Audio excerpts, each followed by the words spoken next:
This is keeping investors poor. The mainstream media has been doing a disservice to the investing community for a very long time now. In my previous video talking about why people buy high and sell low, one of the biggest reasons I stated was mainstream media and the role it plays in twisting the news that affects us all. I actually felt like I could have spoken a lot more on that topic and it deserved a video of its own, so here we are. In this video, let me tell you more about why I believe mainstream media is keeping investors poor and how you too can fall prey to their shenanigans if you don't take charge. Let's begin.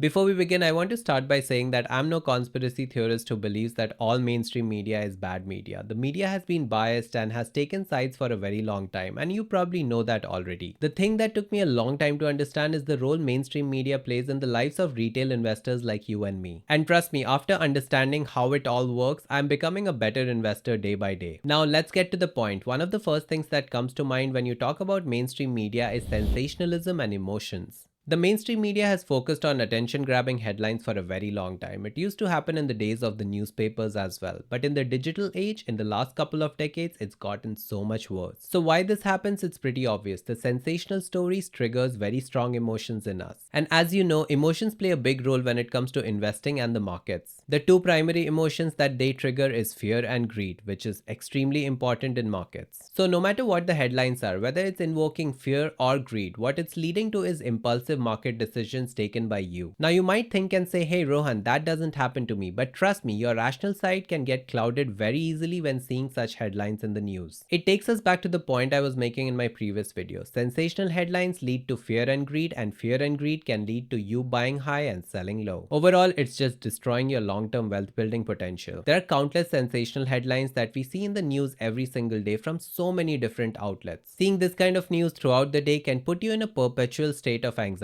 and you do not want that, especially as an investor. During market downturns especially, media often publishes panic-inducing headlines like markets in free fall or bloodbath on Wall Street. This can and really does scare a lot of investors out of the market just when the market is hitting very low prices, which are great buying opportunities actually. And if it really doesn't happen to you, congrats, you have overcome something really big. If you just look at how bad things got in 2022, you can see a clear picture of what was going on then. During the crash, the media was acting so parasitic. While they kept calling for lower and lower prices, a lot of investors were getting scared out of the market. This last bear market was actually the biggest learning opportunity for me. As I was looking at the headlines and I was looking at the charts, something was not really making sense. This actually brings us to the next point, that is lack of context and nuance in mainstream media. The mainstream media, as it's targeting the masses, often tries to oversimplify complex market dynamics and macro factors. While they're running around with attention-grabbing sound bites, they forget to mention very key details that are essential for you to understand the market dynamics. The exaggeration of both positive and negative news creates a very distorted view of reality. Without even trying, they end up taking sides because that's what's selling at that point. And this oversimplification can be very appealing for the masses, but it's very unhelpful for serious investors. Trust me, without proper context, it's very hard to take any news at face value and apply it to your financial situation. You should definitely not be doing that. I have done that in the past because I was watching CNBC, somebody came on, sounded very smart. I was like, well, they must know what they're talking about.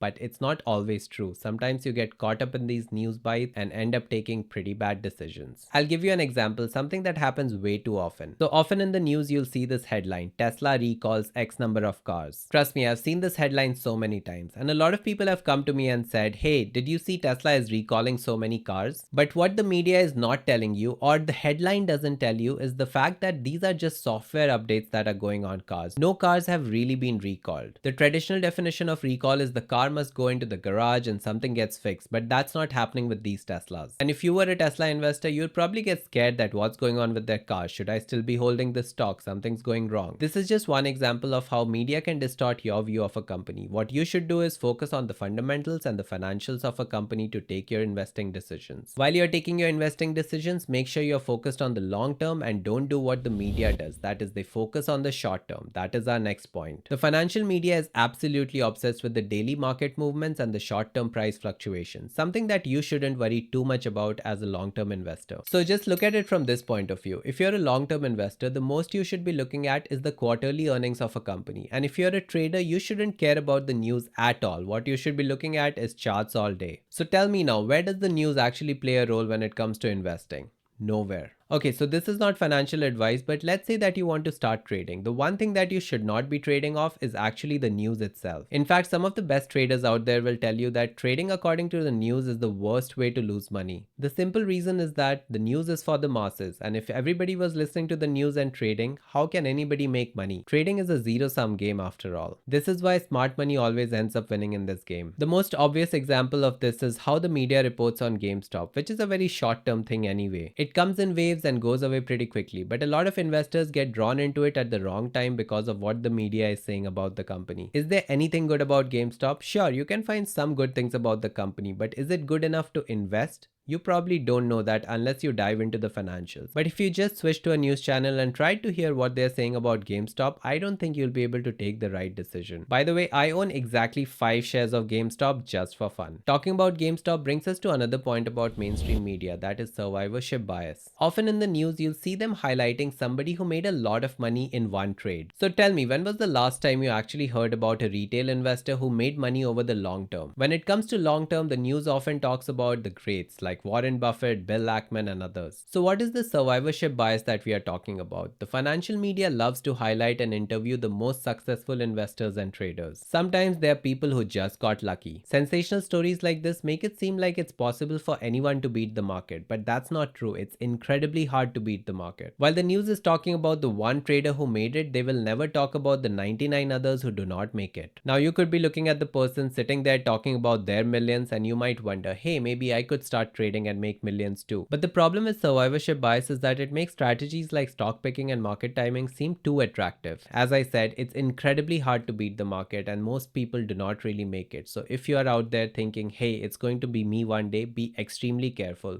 Create a strategy, stick to your plan, and learn proper techniques. Now, I want to talk about a very obvious problem in media, that is conflict of interest. Now, it's a very well known fact that mainstream media has deep ties to Wall Street, big banks, and various different companies. One of the key problems with this is that you'll see a lot of sensational and hyped coverage, often corresponding to the launch of new financial products. This was quite evident as Bitcoin ETFs were being launched. Now, just because something was being launched doesn't mean it was the best time to buy it. Now, it might work out sometimes, but you should be very careful again. The other side of this is that a lot of sponsors and advertisers will expect their stocks to be covered in a positive light all the time by certain news agencies. The question is, how do you trust when it comes to these things? It's again very hard to do that. Also, every other day you'll see analysts featured in the media often have a financial stake in their recommendations. Now, that's the way media works. What we should do is be careful listening to these people. There are two other things that I want to talk about when it comes to this topic. The first one being, be extremely careful about the excitement and greed that are drummed up around IPOs. Now, it might be a good IPO, but it's also equally likely that the stock's going to crash because a lot of early investors are going to sell. But a lot of IPOs are covered in so much positive light that you might want to hit the buy button the second it becomes available on your trading platform. Another thing is that we talked about positive coverage for a lot of companies, but there's also incentives for negative coverage as well. For example, again, let's look at Tesla. Do you know how much money Tesla spends on advertising in traditional media? It's actually $0. But just look at what the other car companies are spending. It's hundreds of millions of dollars. So when it comes to mainstream media, it could actually be in their best interest to trash Tesla like there's no tomorrow to keep their advertisers happy as much as possible. In my experience, when it comes to Tesla, if mainstream media is telling you something about them, it's most likely going to be bullshit.